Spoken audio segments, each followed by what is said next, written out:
इस वक्त की बड़ी खबर आपको बता रहे हैं। लखनऊ में जो 4 आतंकी पकड़े गए थे उनके हैंडलर का पर्दाफाश हो चुका है।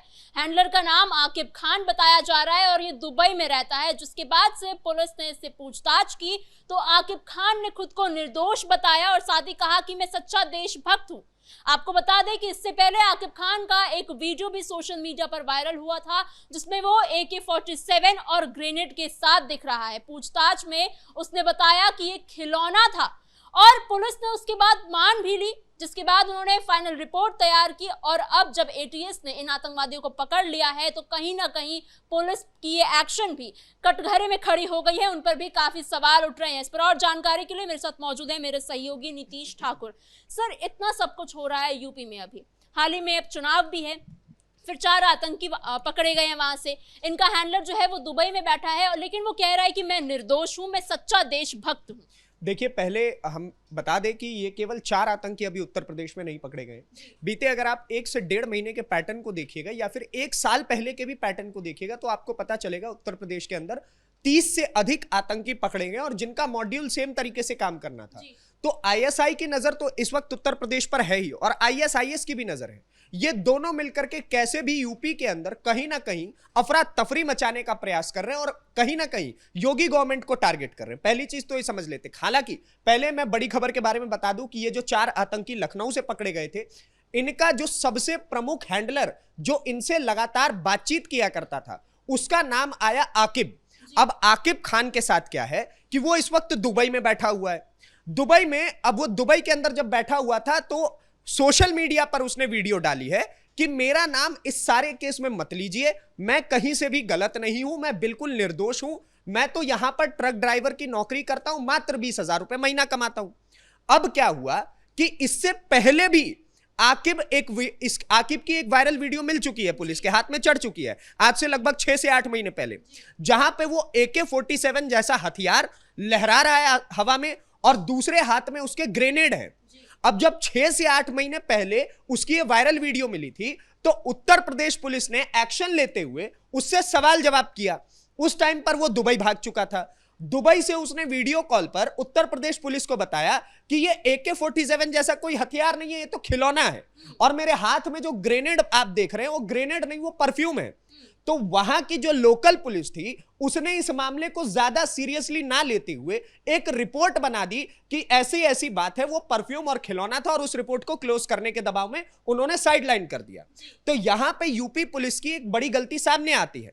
हालांकि अब जब ये 4 आरोपी पकड़े गए हैं और उसके बाद से आकिब का नाम सामने आया है तो आकिब के बारे में पता चला है कि वो लगातार ISI के कांटेक्ट में रहता है और इन चारों के वीडियोस फोटोज जो ये यहां उत्तर प्रदेश से बना करके भेजते थे वो पाकिस्तान तक भेजने का काम कहीं ना कहीं आकिब का ही था दुबई में बैठ करके। और वो दुबई में छुपा भी इसी वजह से है कि किसी भी तरीके से ATS या फिर उत्तर प्रदेश पुलिस उस तक हाथ ना पहुंचा सके, इसी वजह से वहां पर डर करके वो बैठा हुआ है। लेकिन वीडियो में तो आकिब कहता हुआ नजर आ रहा है कि मैं एक सच्चा देशभक्त हूं, अगर कोई भी मेरे देश के खिलाफ आंखें उठाएगा तो मैं उसकी आंखें नोच लूंगा। देखिए, बड़ी बात यह है, कभी आप चोर से पूछिएगा कि तुमने चोरी की है तो वो बोलेगा मैं चोर नहीं हूं। सबसे बड़ी बात यही है। अब एक आतंकी पकड़ा जा चुका है, उसकी रिपोर्ट खिलौना बता करके क्लोज कर दी गई थी, तो वो तो कोई भी संभव प्रयास करेगा खुद को आतंकी ना बताने का। ये तो बहुत लॉजिकल सी बात है।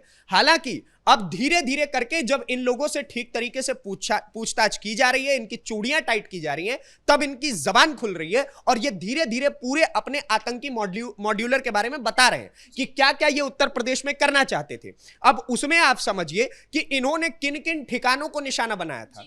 सबसे पहले इन्होंने निशाना बनाया हुआ था मेरठ और ये पूरे वेस्टर्न यूपी में जो बड़े बड़े गाड़ियों के शोरूम हैं, ये लोग उसको धीरे धीरे करके ब्लास्ट करना चाहते थे।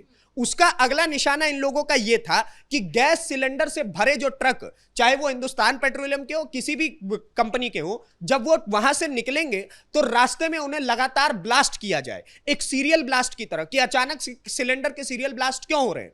अब उसमें पता भी नहीं चलेगा कि ये बम ब्लास्ट है और इनका काम भी हो गया। उसके बाद इनका अगला ठिकाना क्या था कि रेलवे ट्रैक के किनारे आपने देखे होंगे कि छोटे छोटे बॉक्सेस लगे रहते हैं, उन बॉक्सेस में ये लोग बॉम्ब छुपा करके उसको ब्लास्ट करना चाहते थे, जिसमें सबसे पहला निशाना इनका लखनऊ रेलवे स्टेशन था। और इसी बृहस्पतिवार को ये लोग लखनऊ रेलवे स्टेशन पर वो बॉम्ब इंप्लांट करके फोड़ने ही वाले थे, लेकिन उससे पहले यूपी एटीएस ने इनको दबोच लिया। एंटी टेररिज्म स्क्वाड ने ऐसे आतंकवादियों को उठाया घर से और इनके बारे में धीरे धीरे अब पूछताछ की जा रही है, पता किया जा रहा है। उसके बाद आप समझिए कि इसके बाद इनका क्या होता था। पहले तो इन्होंने रेकी कर ली, यहां ब्लास्ट करना है। उसके बाद ये फोटो और वीडियो भेजने के लिए एक नेटवर्क का इस्तेमाल करते थे, और उसमें इन्होंने जो 4 आरोपी है, इसमें से 2 आरोपी है जिसका नाम है लोकेश पंडित, उसका नाम दूसरा नाम पपला है, और एक है विकास गहलावत जिसका नाम रौनक है। अब पपला और रौनक मिलकर के क्या करते थे, इन दोनों को जो बाकी 2 आतंकी है उन्होंने हायर किया और इनको बोला कि तुम जगह जगह जा करके जो आर्मी के कंटेनमेंट जोन होते हैं, आर्मी की जो मूवमेंट वाले ट्रैक्स लोकेशन होती है, उन सारी जगहों पर जाकर के तुम फोटो वीडियोस दोगे हमें, और उसके बदले हम तुम्हें 1000, 2000, 5000 जो भी जितनी इंपॉर्टेंट वीडियो उतने ज्यादा दाम।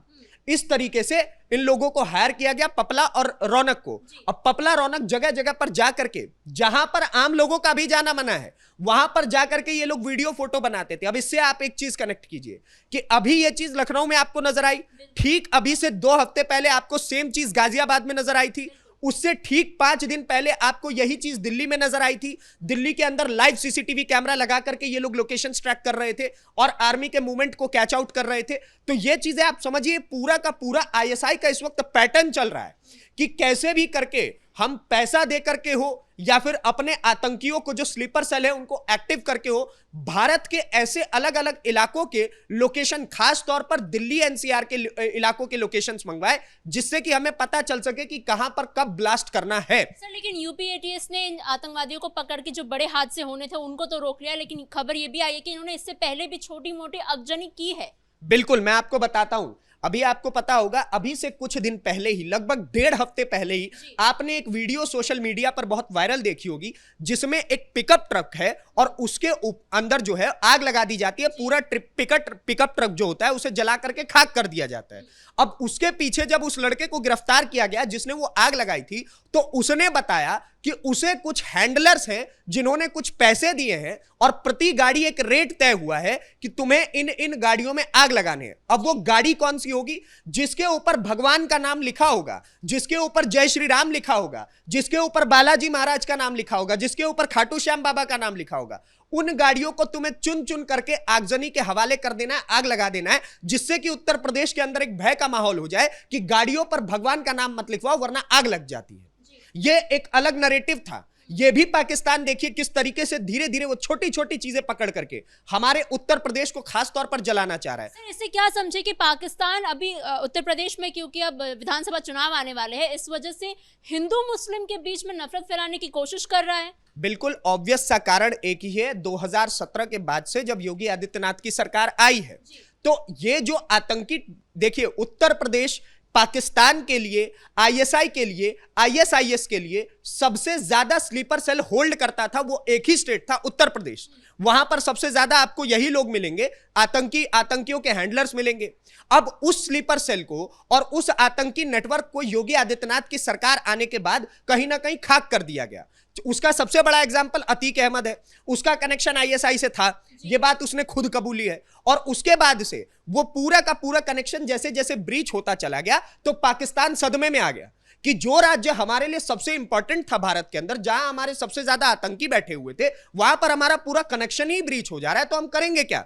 ऐसे में हमारा आतंकिस्तान काम कैसे करेगा? भारत में हम लोग जो टेरर ऑर्गेनाइजेशन चला रहे हैं वो कैसे काम करेगा?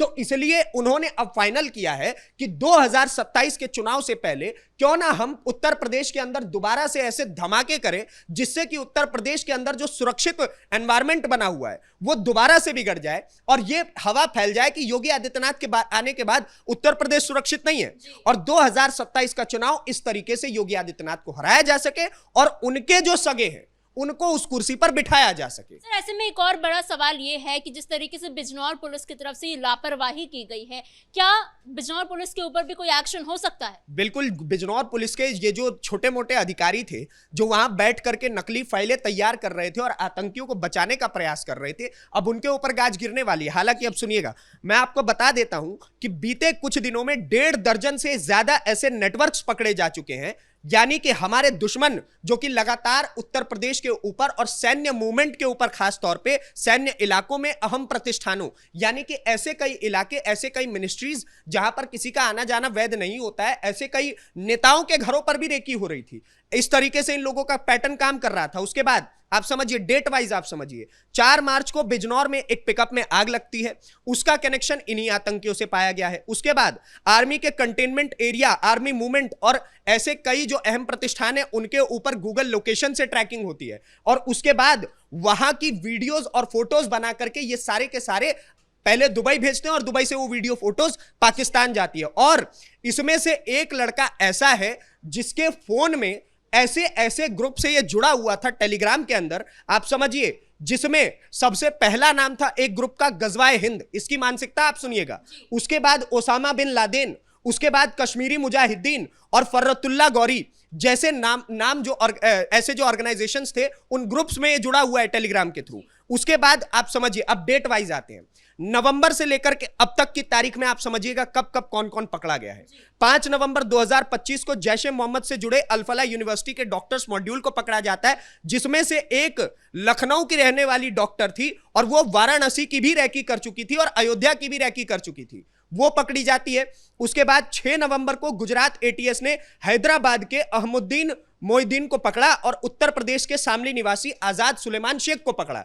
उसके बाद आप समझिए, लखीमपुर खीरी के मोहम्मद सलीम नाम के एक आदमी को गिरफ्तार किया, यह भी आतंकी मॉड्यूल से जुड़े हुए थे। फिर 7 तारीख को पकड़ा जाता है मुरादाबाद के अंदर आईएसआई का एजेंट शहजाद शेख, और उसके बाद वाराणसी के अंदर पकड़ा जाता है तुफैल अहमद, और दिल्ली में हारून पकड़ा जाता है। उसके बाद 8 मार्च 2025 को यूपी एटीएस ने फिरोजाबाद फैक्ट्री के पास से रविंद्र कुमार नाम के एक आरोपी को गिरफ्तार किया, वो भी आतंकी मॉड्यूल से ही जुड़ा हुआ था, और इसी प्रकार का सारा मॉड्यूल है। तो आप समझिए कि किस प्रकार से प्रतिदिन तारीख वाइज तारीख हमारे पास ऐसी खबरें लगातार आ रही हैं कि उत्तर प्रदेश के अंदर प्रतिदिन कोई ना कोई आतंकी पकड़ा जा रहा है। तो उत्तर प्रदेश इनका इस वक्त सबसे बड़ा टारगेट बन चुका है, और ये कैसे भी करके उत्तर प्रदेश को तबाह करना चाहते हैं।